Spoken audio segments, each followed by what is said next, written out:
can't smell the flowers, felt empty now for hours, lost my power. I can't smell the flowers, I'm sick of all these towers. Think I done too many downers. Hard to see the value in these half-hearted encounters. Can't deal with the truth, so we just change the world around us to feel and smell just like we want it to. Fuck what we're meant to do, can't hang around, be no fool. Wasting time just getting high.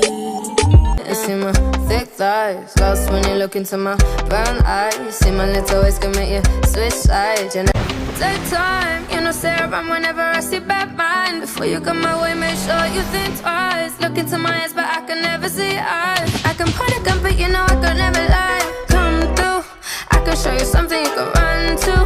When I'm finished, you'll be feeling brand new. Will never be somebody you can run through. And I can put that in my life one time, no cap, big five, slow that, catch feels, get high. If you make your bet, then you can lie. Just please don't waste my time. Be honest, you want it.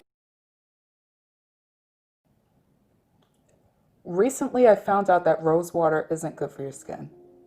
Certain fragranced water causes microscopic damage to your skin. This was shocking because I love rose water concoctions. I love rose water, excuse me, facial mists, but I read somewhere that it can damage your skin and cause premature aging. I was really upset because that's my go-to homemade facial mist, rose water and glycerin. Rose water had a wave of popularity. I think it's still popular as a facial mist.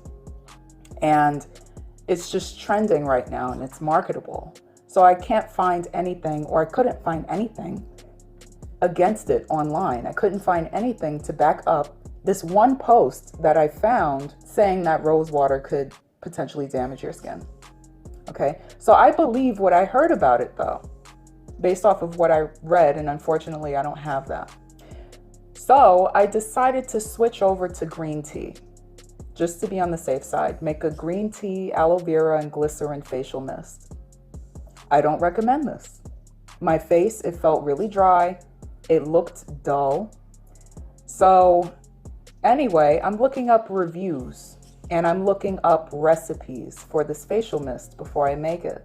And I stumble upon this video by an artist named Green Tea Pang when I did my search. Now it turns out her music is really cool.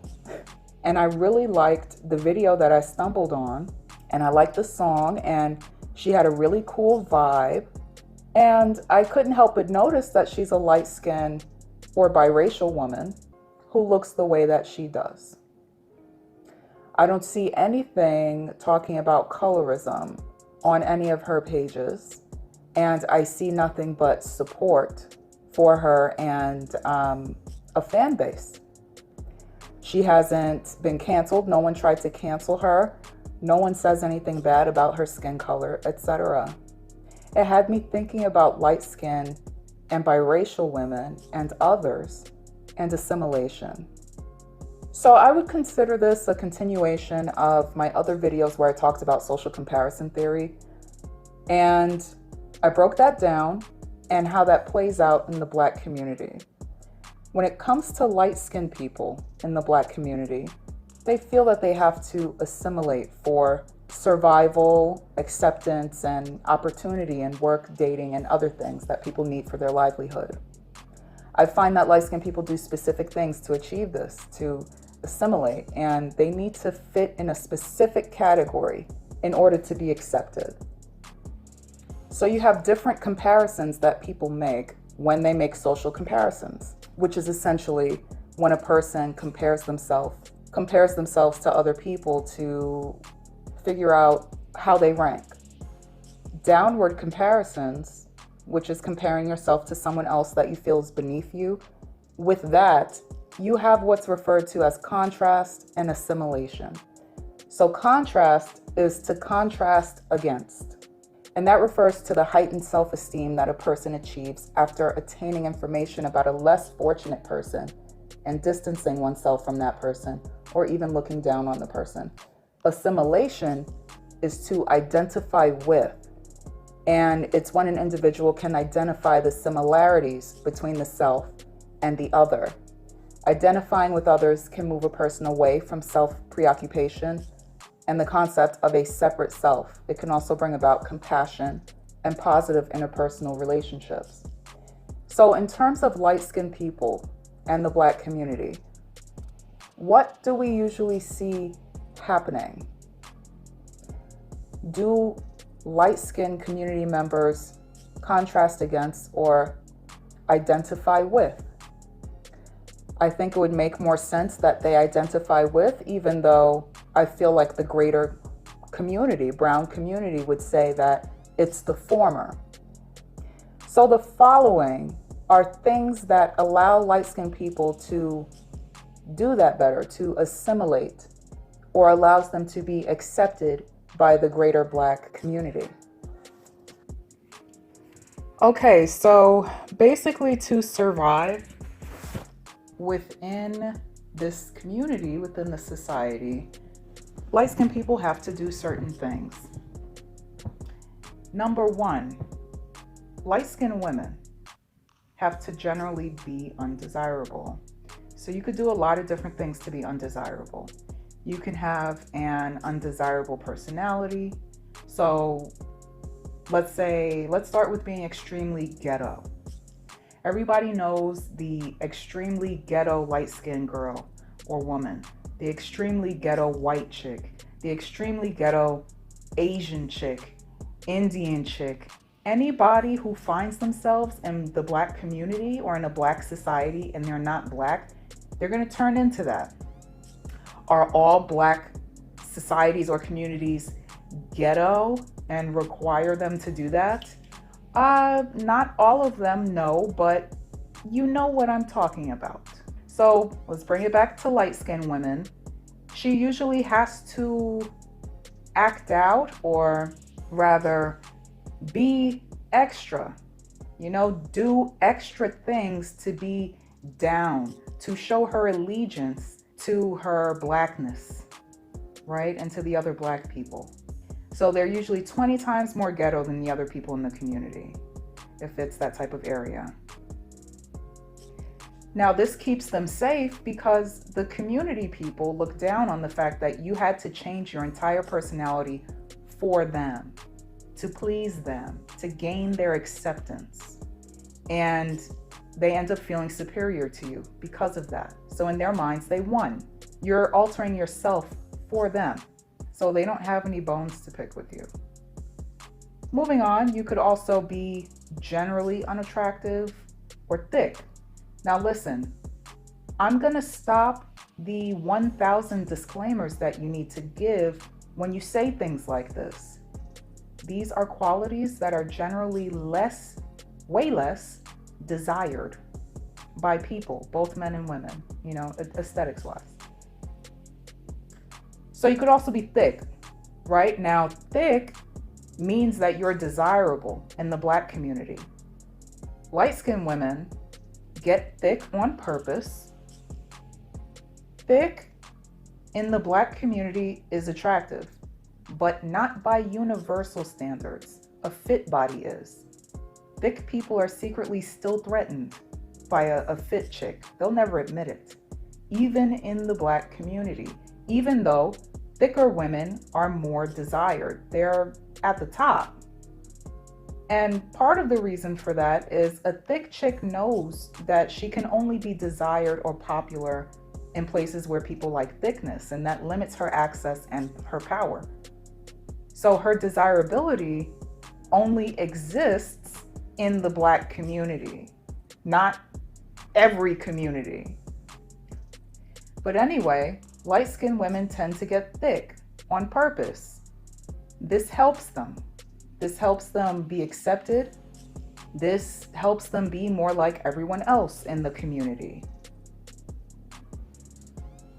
Number 2, be androgynous. Androgyny equals less feminine. And we know that true femininity is what is envied. This is about femininity at the end of the day, and the women who don't have it. So You'll see this through the careers of some artists. They debut themselves bald or with cornrows or with baggy clothes, Timbs or boots. And then later on, it becomes a little bit safer for them to get feminine. Industry people know what the community is receptive to and what they're not. You can't start out pretty. You have to earn the trust of the community by looking rougher. Another thing is ambiguous sexual orientation, like Alicia Keys. Alicia Keys had ambiguous sexual orientation when she came out. Hopefully I can find some pictures that really show her harboring her masculine energy. Ella Mai, there are rumors that she, the last I checked, there was a rumor she was dating another woman in the industry. I don't know for sure if she goes that way, but she's definitely covering up in those baggy clothes. Dej Loaf. Dej Loaf, I think she's a whole stud, right? Or at least they call her that. But Dej Loaf is actually a gorgeous, feminine woman. I just think that she's just not allowed to be. As far as looks, Alicia Keys, she also did the minimalism thing, the no makeup thing. That's another one. So you can't be fully in the game and feminine and pretty, or else you will not be accepted. You have to go through an androgynous phase or some other phase, gay or something. It's a little too threatening to Black women, to the Black community, and marketers know that this would be a bad move. And they know that, unfortunately, they know that Black women only relate to masculinity. So that's how they have these women. These are very clear patterns that we see. Number 3, being extremely friendly and extroverted, obnoxiously so. Being obnoxiously outgoing and basically being the hype man for everyone else at all times. This reminds me of Tisha Campbell, actually, whom I love. I love her. I really do. She's a very strong person. She's great. But if she was not as friendly as she is, especially despite the fact that people are always making fun of her. This has been since day one. She handles it with grace. This is part of the reason why I respect her so much. But she would be completely discarded if she wasn't overly friendly. They would have torched her career. They wouldn't have allowed her to be a part of Black media at all. This is why most of the people who are able to make a living in Black media who are light-skinned are comedians. Like, you just have to have this jovial, I accept everyone and I'm self-deprecating vibe or personality in order to disarm people.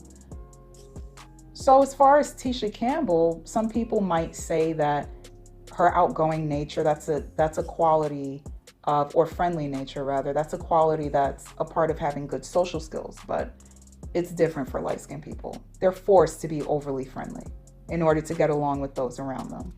And this is because people like to feel accepted by their upward comparisons. So if you live amongst people who think this way, there's a social pressure to be their best friend, or else they will feel slighted. For example, celebrities are our upward comparisons, and we like it when they're down to earth, when they say things that make us feel like they like us. So in terms of light-skinned people, if there's ever a light-skinned person or a group of light-skinned people who are not kissing other Black people's ass, false labels are going to be put on them. They're sedity, they're stuck up, they're going to get upset. Then this is when that whole phase starts, the ostracize, smear, discard phase. Number 4, be gay or a feminist. In other words, be totally uninterested in men. This will definitely help you. You'll be completely out of the game, so that's as non-threatening as you could be. Number 5, be whack, okay? Just be a bland person that no one notices Have no qualities about you that make you stand out or that make anyone feel insecure in any way or threatened, and it will work to your advantage. Just be as bland as possible. Number 6, be a savage. You have to be a savage sometimes to be respected. And for some people, there's just no in between. There are some light-skinned people who were in an environment where, again, seeing that light-skinned people have to be 50 times more extra than everybody else to be respected, they got into fighting or conflict or whatever, decided they weren't going to take anybody's shit, but it just never stopped. They had to keep fighting because people kept coming for them too. People keep testing them, and you just have to keep fighting. They continue to fight. Sometimes the opposite also works. You're completely transparent, display all your emotions, specifically doubt, fear, sadness, and you're friendly at the same time. And you're so friendly, it's in a way where you're self-deprecating and you don't have healthy boundaries or a healthy self-image. So all of this equates to low self-esteem, and low self-esteem coming from someone who others believe shouldn't have low self-esteem, that will disarm them. Number 7, be a narcissist. Narcissism is standard in this community. It's recognized and respected, period. Or just be a cluster B personality type, and you will be okay. Number 8, be sick. Literally sick. So have a terminal illness or a debilitating condition, or you could be mentally disabled. And this includes being intellectually disabled, so having below average IQ, falling below the standard level of intelligence. People are usually not threatened by people who they feel are not as smart as them. Sometimes they still can be, but for the most part, people leave airheads alone. People leave people who they feel are really, really unintelligent alone because they kind of feel sorry for them. So if you want to play any of these roles, that's a good one. You can just act like you're not smart. Many people have done this. It's very effective. Many people have done this. As far as being sick, that's unfortunate, but people usually just consider you out of the game if you're sick. So no one's really jealous of a woman with cancer. It will evoke sympathy, and people will no longer be mean towards you or treat you poorly because of jealousy. Number 9, have privilege. Okay, real privilege, not the faux light-skinned privilege that they're saying every single light-skinned person has. Have real privilege. So have money or have a respectable title or status. So with these things, you won't have to worry about a lot of the stressors that others do, because you most likely won't live in a society where you have to endure abuse from other Black people, because you have money and status, and that will obviously keep you safe. A respectable title or status could be you're a doctor, or you have like letters after your name. You have a really good career, just be someone who's respected. People usually don't shit on light-skinned doctors. No one shits on doctors, period. It's just they're generally respected. It evokes more respect than it does envy, these types of titles. Number 10, be strong. Okay, this is the hardest. You will be seen as privileged instead of resilient, brave, courageous, hardworking. And I mentioned this in another video too about Helens. You will not be recognized as a strong person, anything but a strong person. You won't get credit where it's due. you run the risk of 1 through 9 on this list being resentful of you because you didn't resort to doing any of the things that they felt they had to do in order to be safe, in order to survive in this community. And on that note, actually, you can't blame them for doing what they needed to do to assimilate. People cope in different ways. They adapt in different ways. For example, people who live in the hood, it's the same thing. People give people who live in the hood a really, really bad rep because they all seem the same and the culture sucks and it seems like everyone's down with it. But no, I'd say almost half of the people who live there, maybe I'm being generous there, but there are a lot of people who live in those areas who are playing the role of the next one so that they're not targeted. This is something that they're doing to stay safe. This is why you can't be so quick to blame people, to judge people. For any light-skinned person who does not see themselves on this list, watch my Doja Cat video, The Psychology of Doja Cat, because that's most likely what the situation became.